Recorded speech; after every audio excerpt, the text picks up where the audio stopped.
விஷயத்துல எனக்கு சந்தேகம் இருக்கிறது, இந்த ஒரு வசனம் எனக்கு பலவீனமாக இருக்கிறது, நான் அடுத்த ஸ்டெப்புக்கு நேராக முன்னேற முடியாமல் இருக்கிறது. Please lord, please remember me. Hallelujah. என்னோட இடைப்படுங்கப்பா. ப்ளீஸ் லார்ட், என் கண்களை திறந்தருளும் ஆண்டவரே. இந்த வசனத்தின் வெளிச்சத்தை தாரும். நான் விசுவாசத்திலே பலவீனமான ஒரு நோய் கொண்டவனாக சபைக்கு வந்து வந்து போயிட்டே இருக்கக்கூடாது. விசுவாசத்திலே பலவீனம் எனக்கு இருக்கவே கூடாது. விசுவாசத்திலே பலவானா இருக்கணும். யாருக்கு டவுட் இல்லைங்க?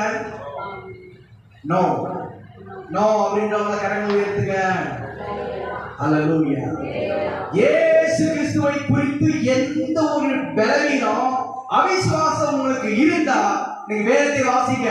அந்த அவிசுவாசம் உங்களுக்கு கிளியர் ஆயிடுச்சுன்னா நீங்க பலவானாய் மாறுவீர்கள். ஹalleluya.